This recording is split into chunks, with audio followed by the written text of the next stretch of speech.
Ah, la magie de la manifestation française, les gars. Tu pars dire non à l'extrême droite et au vilain fascisme qui gangrène la France. Et là, bien, tu te retrouves avec des drapeaux palestiniens partout, des kéfiers et des slogans géopolitiques. Prochaine étape, la manif anti-inflation. Je pense qu'il y aura un hommage à Che Guevara. Et bien sûr, on distribuera des thés à la menthe à tout le monde. C'est plus vrai que nature, tout ça. Allez, direction Tweetous pour les petites news actu du soir. Et là, on va commencer. Mais avant ça, petit like et commentaire pour le soutien, la force et le référencement. Let's go, on est parti.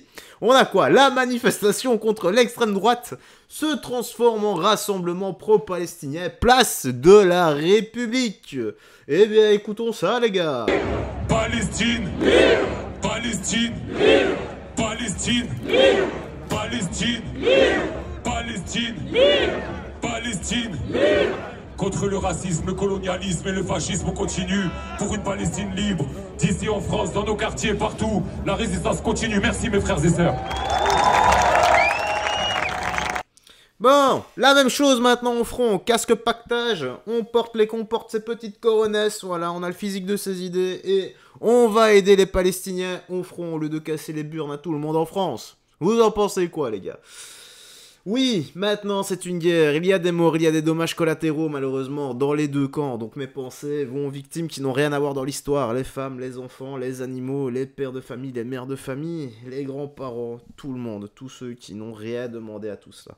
Le peuple veut la paix et les élites veulent la guerre. Voilà, arrêtons de nous bouffer les uns les autres et apprenons à nous aimer, bordel de merde. Alors on a quoi ici ? Notre barbu boycotteur et lecteur de la Française Soumise veut nous convaincre de ne pas avoir peur des femmes voilées. Êtes-vous d'accord avec sa démonstration? Âme sensible, s'abstenir.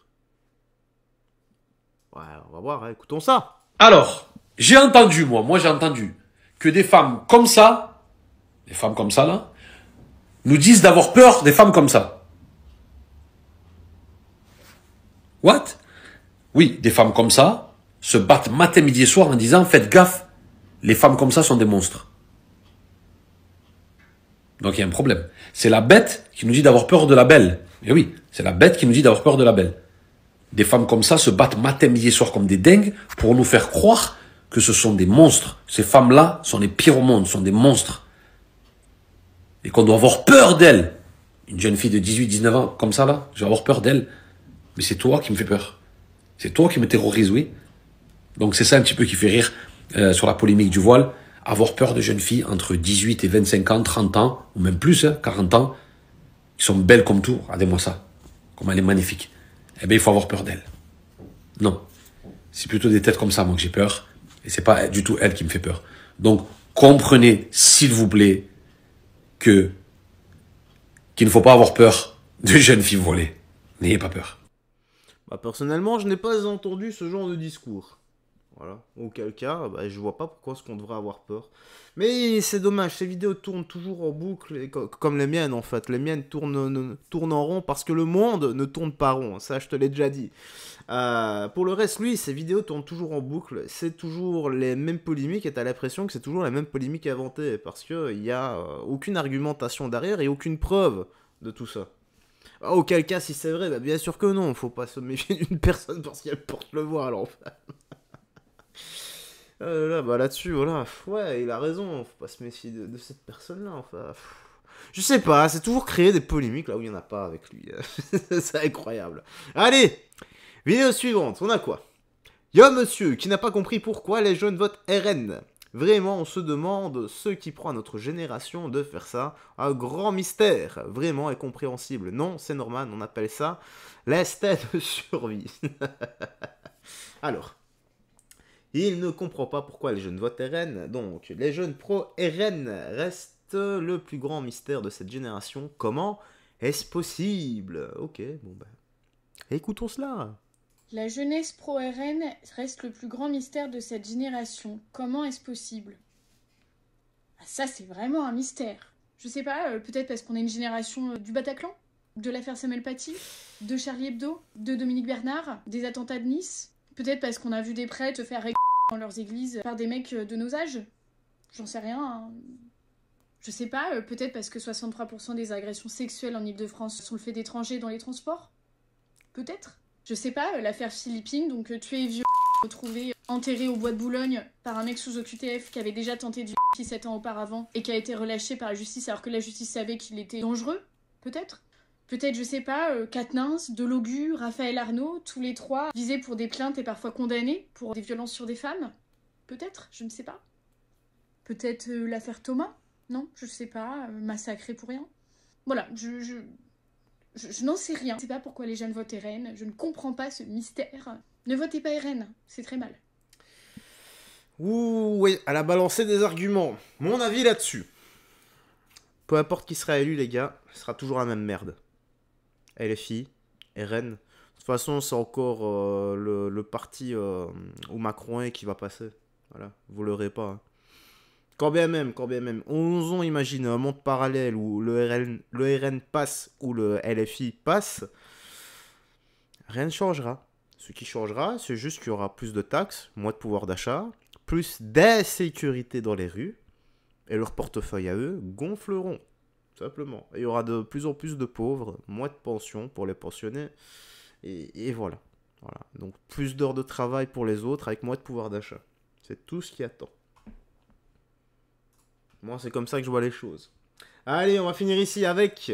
Donc, des militantes féministes dénoncent l'agression d'une femme par le responsable de Lidl du 11e arrondissement de Paris après avoir signalé une tromperie sur l'étiquetage mensonger d'avocats en provenance d'Israël. Je sais que c'est connerie, quoi. La victime a porté plainte et a 5 jours d'ITT. Ok, donc la femme agressée par le responsable de Lidl pour avoir dénoncé une étiquette. C'est quoi ces proportions démesurées là? Qu'est-ce que c'est que ces conneries? Je veux comprendre quel est le lien entre des avocats et la religion. Par contre, des avocats, le responsable va en avoir besoin. Messieurs, dames, sachez que dans ce magasin Lidl, la semaine dernière, une jeune femme a été fortement agressée. Cette jeune femme a été poussée par terre par le responsable de ce magasin. Cette jeune femme a eu 5 jours d'ITT, d'accord? Elle a porté plainte, elle a été voir un médecin de l'unité médico-judiciaire et elle a eu 5 jours d'ITT, une semaine d'arrêt de travail. Imaginez-vous, tout cela parce qu'elle faisait ses courses et qu'elle voulait simplement signaler un mauvais étiquetage des produits. Donc cette femme a été violentée ici dans ce magasin, messieurs, dames. Donc sachez que nous, en tant que femmes, nous nous sommes mobilisés. Parce que les violences faites aux femmes, c'est quelque chose de très très grave. Donc sachez que si ça se reproduit dans ce magasin... Pas que faites aux femmes, hein. Les violences gratuites, c'est quelque chose de très grave. Maintenant, voilà, c'est parce que c'est son mouvement féministe, donc elle plaide pour sa cause. Ce que je peux comprendre. Nous ne serons pas 20, nous serons 100, nous serons 1000 pour vous alerter sur les violences qui ont été faites. D'accord? Cette femme a dû porter une minerve pendant une semaine. Son coccyx a été touché, son dos a été touché. Elle a des hématomes sur tout le corps. Le responsable du magasin a hurlé en prenant en témoin tous les clients du magasin. Voilà, cette femme est antisémite, elle est antisémite. Mais de quel droit? Mais d'où ça sort? D'où ce genre d'accusation sort?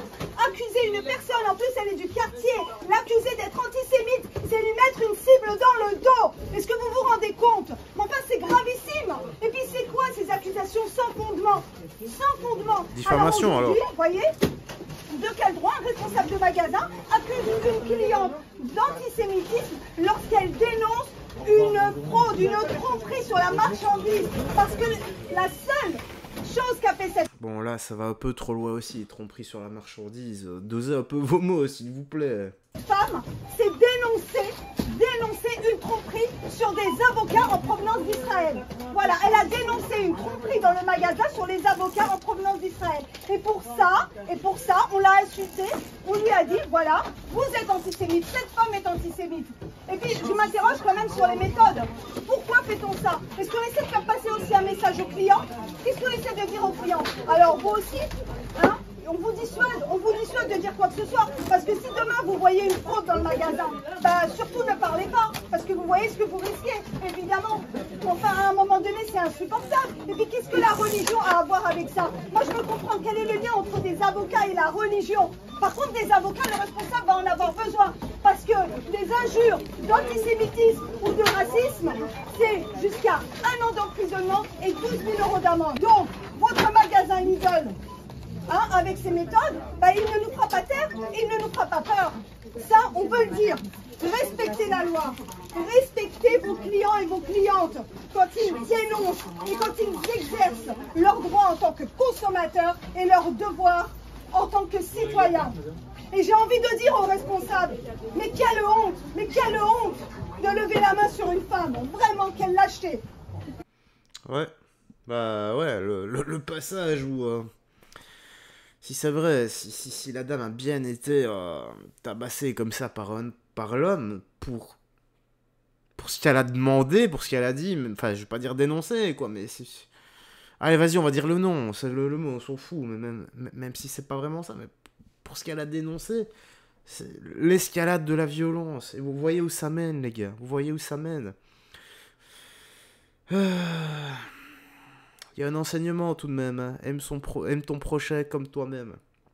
Je suis certain que si on avait tous un tout petit peu de foi en nous, si on essayait de suivre un tout petit peu les enseignements de Jésus-Christ, on n'arriverait pas à cette escalade de violence qui est totalement disproportionnée. Maintenant, encore une fois, je vais vous dire, vous prenez la même histoire, mais à l'échelle mondiale, bah, ça donne des guerres pour rien. Voilà. Allez, c'est là-dessus qu'on va se quitter. J'espère que...